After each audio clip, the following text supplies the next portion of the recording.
Listen. Oh, God. Bob. Has anybody did a case study on Bob? Because Bob's around here doing case studies on everybody else when Bob's are the ones that need the case studies done on them. Honey, listen, I got a good one for y'all today, so stay tuned. Somebody got to tell the truth, honey. Hey y'all, it's Bernita Rochele, and welcome to my spoken word and conversations. Honey, you heard it. We got a good one today.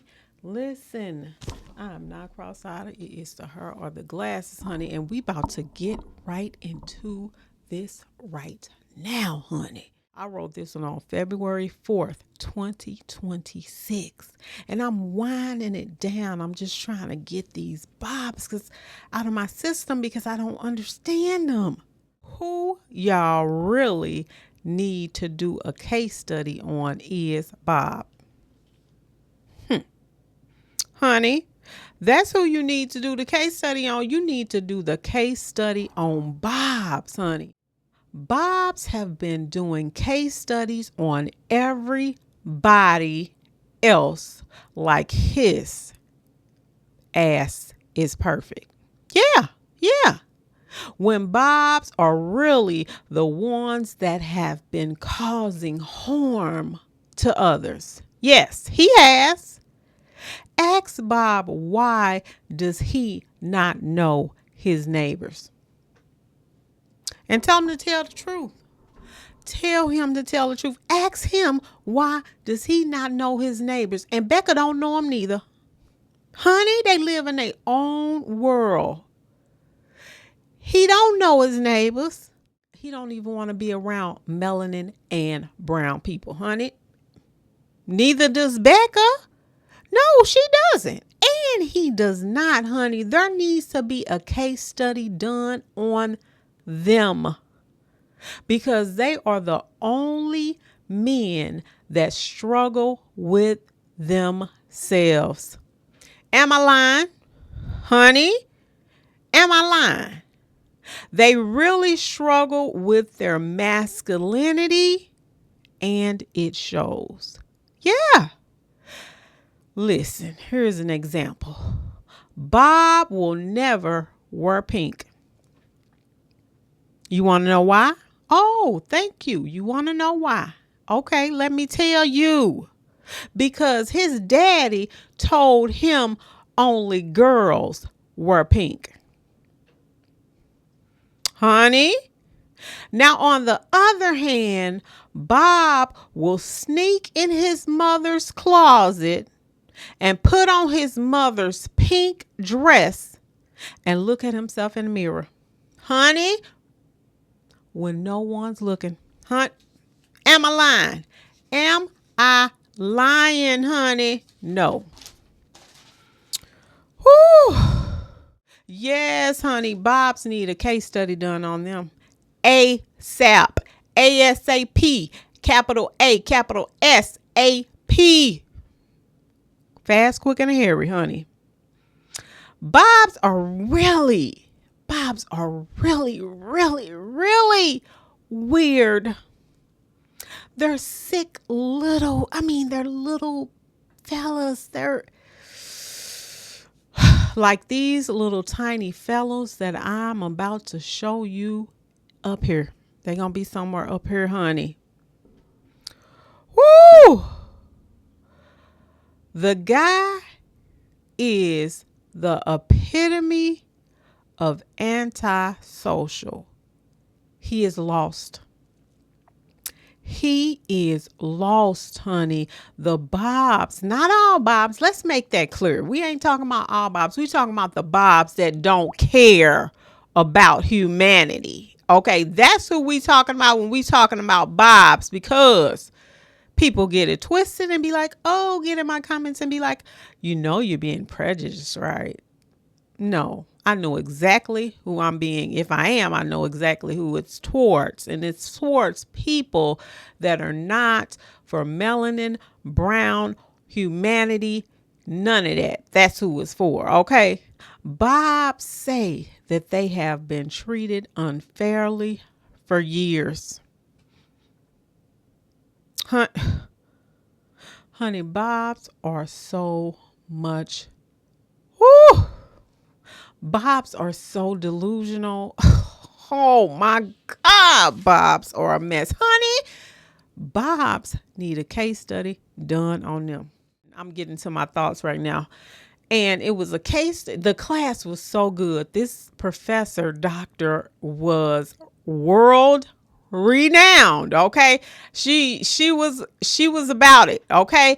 And so when I got this book, the case studies that have been done on people have been horrendous, and I'm gonna read some of them to you, okay? Now this one, it was called the prison experiment. I had no idea about this, okay? And I'm trying to figure out, why do they give people. I used to date a corrections officer, and he used to say that the people had to take pills, and I'm like, why they gotta take these pills? They don't, unless it's something that's going to help their health or whatever. Listen, after I read this, I got so skeptical about so much stuff. When I read this to you guys, okay? Now, you can look it up, okay? And always correct me if I don't get something right. It's called the prison experiment. About 90% of new drugs were first tested on prison inmates, okay? Here are some examples of prison experiments conducted between the early 1940s and the early 1970s. Now listen, this is for educational purposes only and to help you, because you know what we do on this channel. It says during the Second World War of the United States, they conducted a transfusion study in which 64 prisoners were injected with filtered beef blood. Do you know what filtered beef blood is? Filtered beef blood is the blood that you see when you have your chicken, you have your beef, it's that blood. You done injected people with filtered blood, honey. 20 of the prisoners became ill, and one of them died. Think of that, and think of what the population is that's in prisons. Okay, whoo. Let me tell you, it's so much to this, and I'm going to leave this page. I'm going to take a copy of it. In the 1940s, researchers from the University of Chicago, working on behalf of the U.S. Army, infected 500 healthy Illinois State Penitentiary inmates with malaria. The purpose of the study was to test how effective several drugs were in lowering the rate of relapsing amongst malaria sufferers.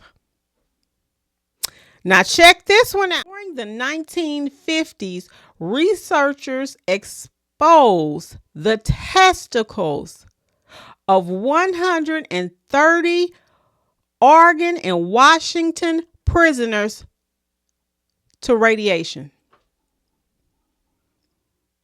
Do you hear me? The researchers wish to learn about the effects of radiation on reproductive tissues.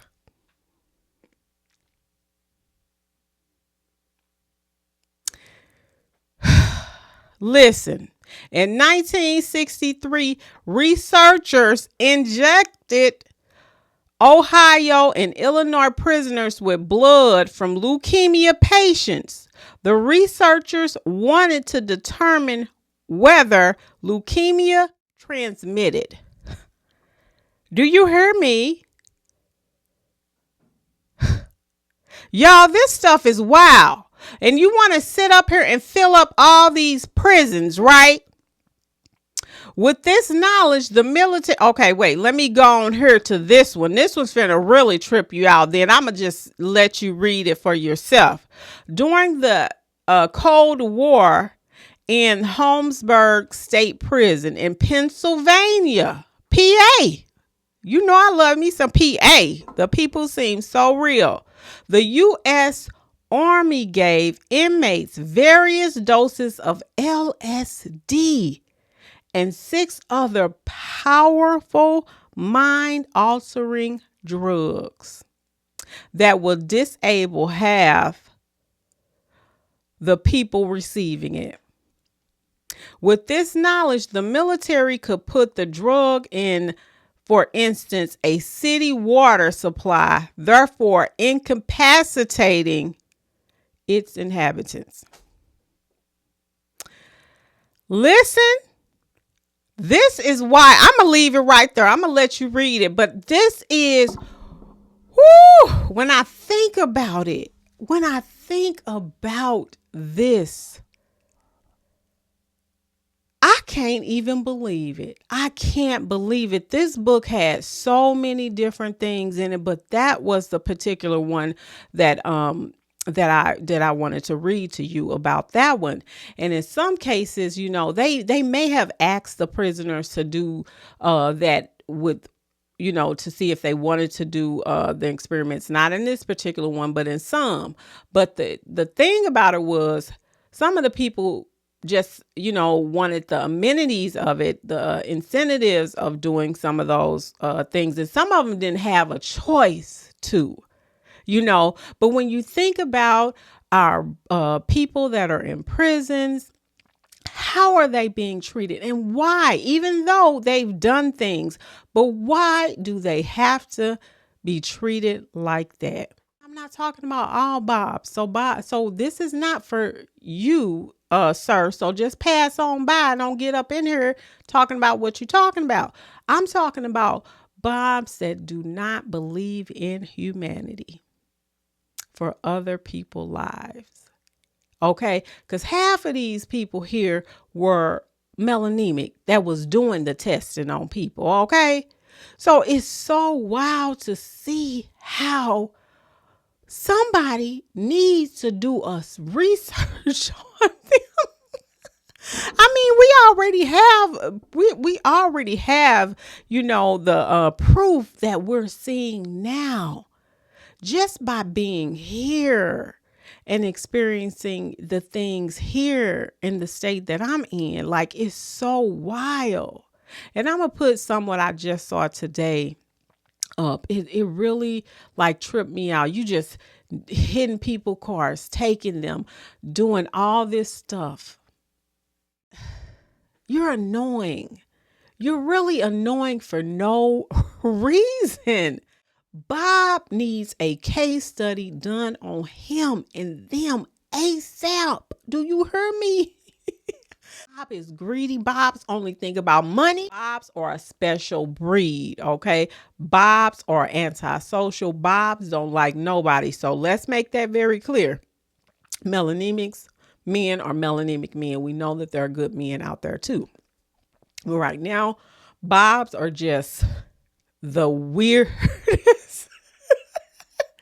They're just the weirdest. But anyway, y'all, that's all I got. This one is a little long, but I just had to tell y'all what I learned in this case study health ethics class. And it was a renowned doctor that did the class. She don't do them all the time, she said, but this was so, oh my God, I loved it. Anyway, y'all, but that's it.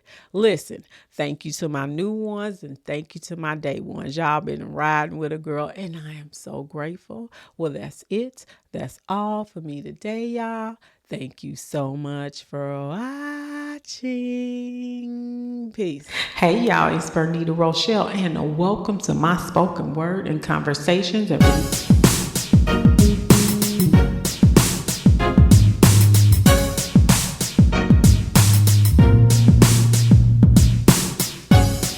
Hey y'all, it's Bernita Rochele and welcome to my spoken word and conversation. Y'all, thank you to my new ones and thank you to my day ones, y'all.